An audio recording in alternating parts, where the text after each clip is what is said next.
सियावर रामचंद्र की जय। उमापति महादेव की जय। पवन सुत हनुमान की जय।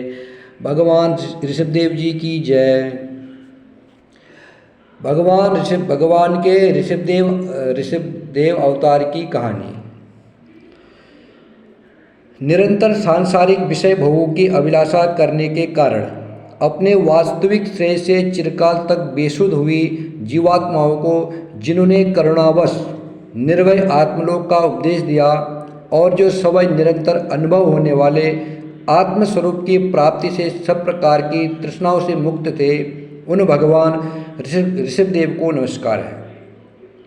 महाराज आगिर्द के पुत्र महाराज नाभि का सबसे बड़ा दुख यही था कि उनकी कोई संतान नहीं थी।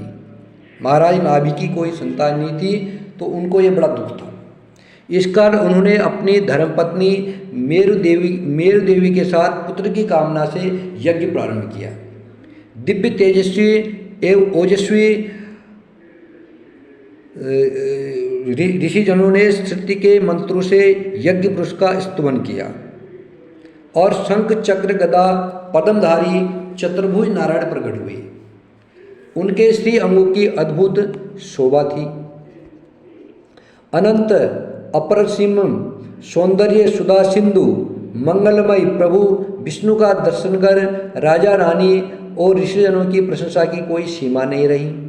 सबने अत्यंत श्रद्धा और भक्ति से प्रभु के चरण कमलों में सादर दंडवत प्रणाम कर अग्र आदि के द्वारा उनकी विधिवत पूजा एवं वंदना की।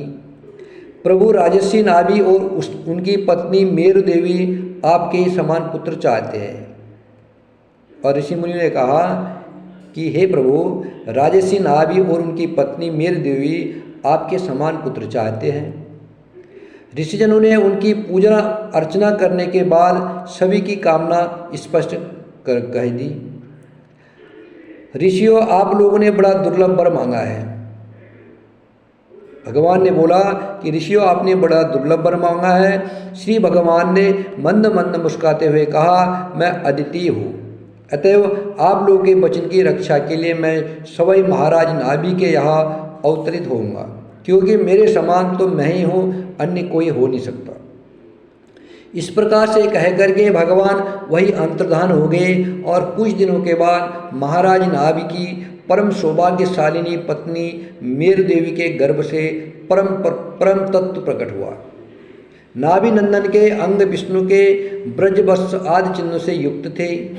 पुत्र के अत्यंत सुंदर सुगठित शरीर, कीर्ति, तेज, बल, ऐश्वर्य, यश, पराक्रम और शूरवीरता आदि गुणों को देख करके महाराज नाभि ने उसका नाम ऋषभ रखा, जिसका अर्थ होता श्रेष्ठ।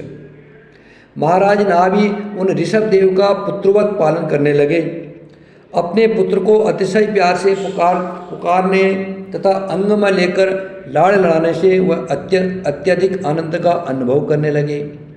किंतु कुछ ही दिनों के बाद जब ऋषभदेव वयस्क हो गए अर्थात जवान हो गए और महाराज नाभि ने देखा कि संपूर्ण राष्ट्र के नागरिक तथा मंत्री आदि सभी लोग ऋषभदेव को अतिशय आदर और प्रीत की दृष्टि से देखते हैं, तब उन्होंने ऋषभदेव को राजपद पर अभिषिक्त कर दिया और सवै अपनी धर्मपत्नी मेरु देवी के साथ तप करने वन में चले गए।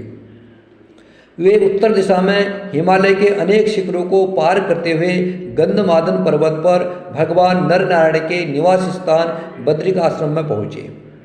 वहाँ वे दोनों परम प्रभु के नर नारायण रूप की उपासना एवं उनका चिंतन करते हुए समय अनुसार उन्हीं में विलीन हो गए। उधर शासक का दायित्व अपने कंधे पर आ जाने के कारण ऋषभदेव ने मानवोचित कर्तव्य का पालन करना प्रारंभ किया। मनुष्य की तरह कर्तव्य का पालन करना प्रारंभ किया। उन्होंने गुरुकुल में कुछ काल रह करके वेद वेदांतों का अध्ययन किया और फिर अंतिम गुरु दक्षिणा देकर के व्रतांश स्नान किया। इसके बाद वे राजकार्य देखने लगे। ऋषभदेव राज्य का सारा कार्य बड़ी ही सावधानी एवं तत्परता पूर्वक देखते थे। उनकी राज्य व्यवस्था और शासन प्रणाली सर्वथा अनुकरणीय और अभिनंदनीय थी, एक प्रकार से एकदम आदर्श थी। ऋषभदेव जी के शासनकाल में इस देश का कोई भी पुरुष अपने लिए किसी से भी अपने प्रभु के प्रति दिन दिन बढ़ने वाले अनुराग के सिवा और किसी वस्तु की कभी अभिलाषा नहीं करता था। यही नहीं, आकाश कुसुमादि अविद्यमान वस्तु की भांति कोई किसी दूसरे की वस्तु की ओर दृष्टिपात भी नहीं करता था। संपूर्ण प्रजा ऋषभदेव को अत्यधिक प्यार करती एवं श्री भगवान की तरह उनका आदर और सम्मान करती थी। यह देख करके सचिपति इंद्र के मन में बड़ी ईर्ष्या हुई।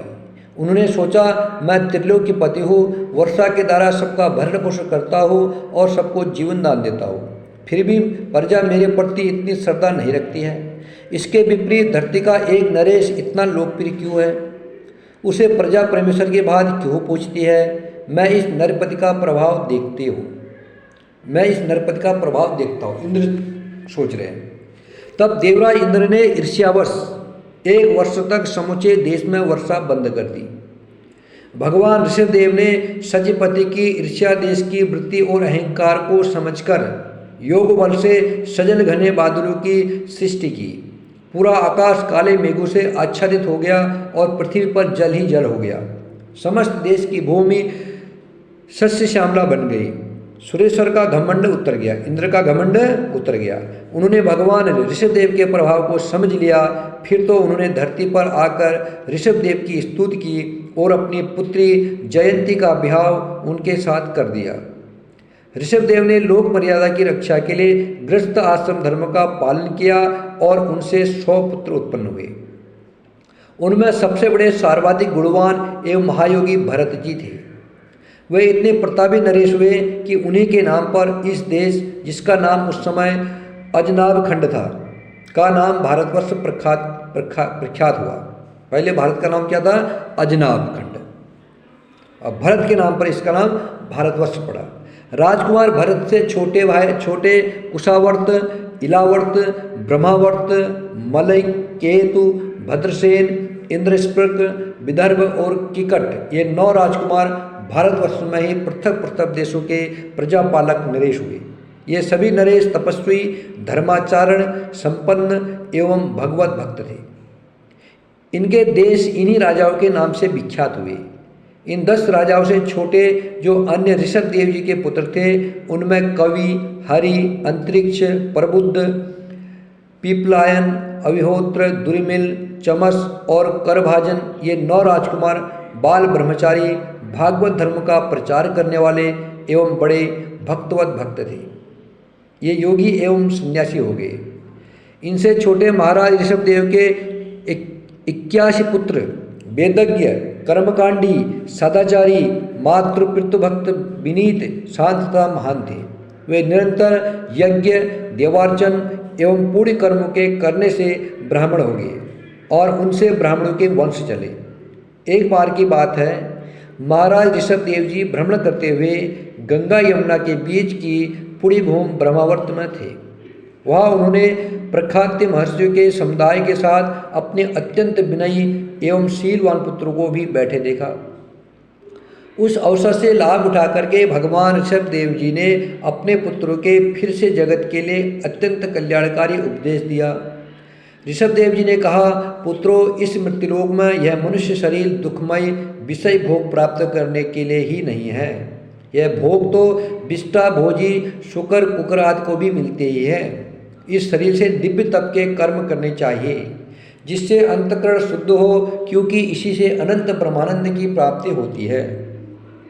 मनुष्य अपने प्रमादवश कुकर्म में प्रवृत्त होता है। जब तक मनुष्य श्री हरि के चरणों का आश्रय नहीं लेता है, उन्हीं का नहीं बन जाता है, तब तक उसे जन्म मरण से त्राण नहीं मिल पाता।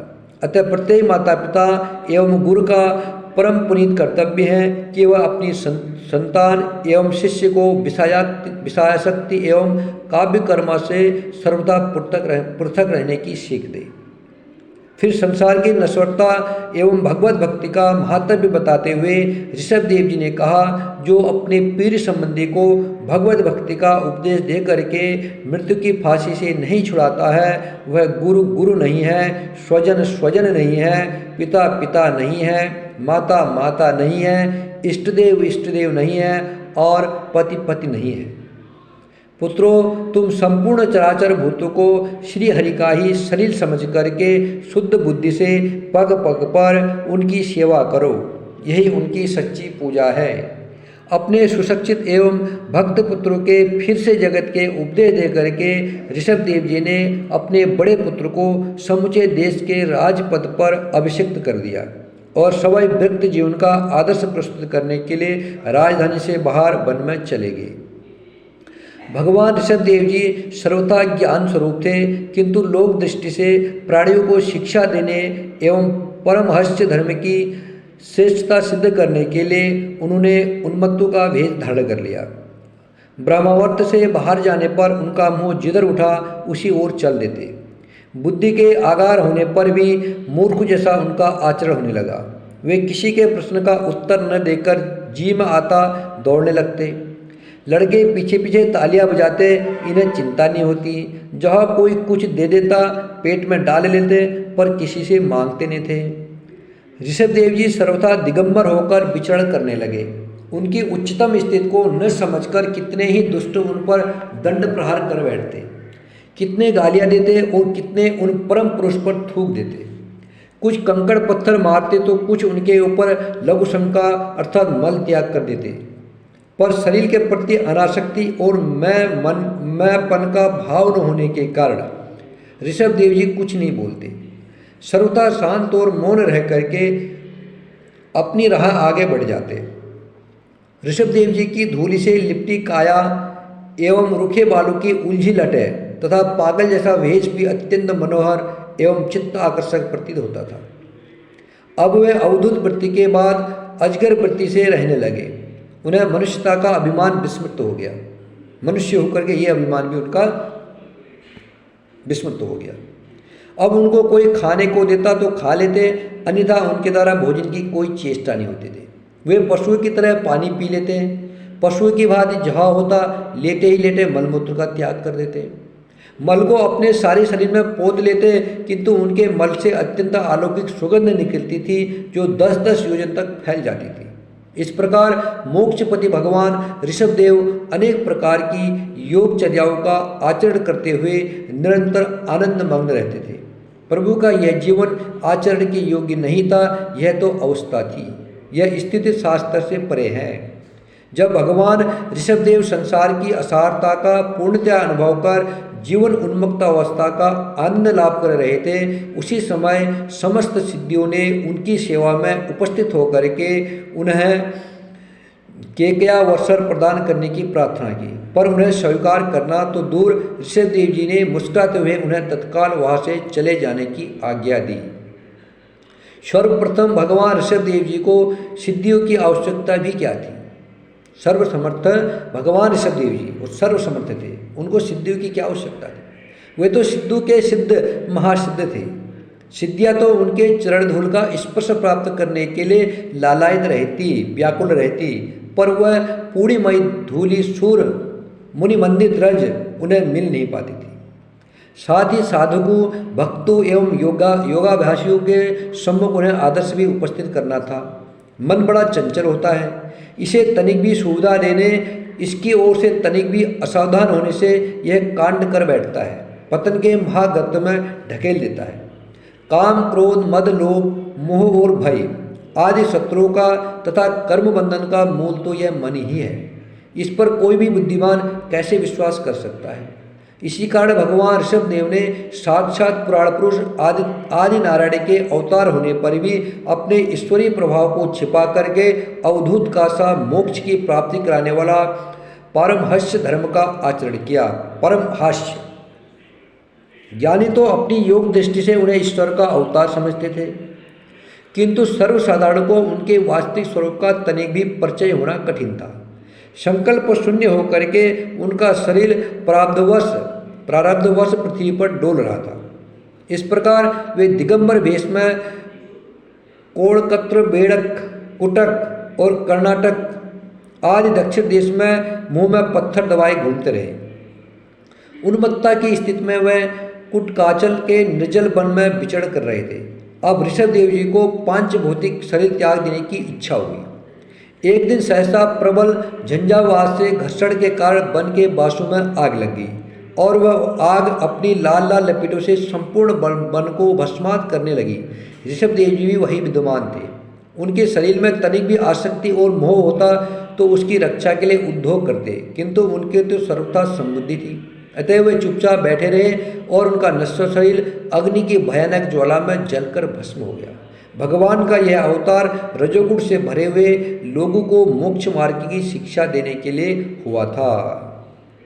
सियावर रामचंद्र की जय।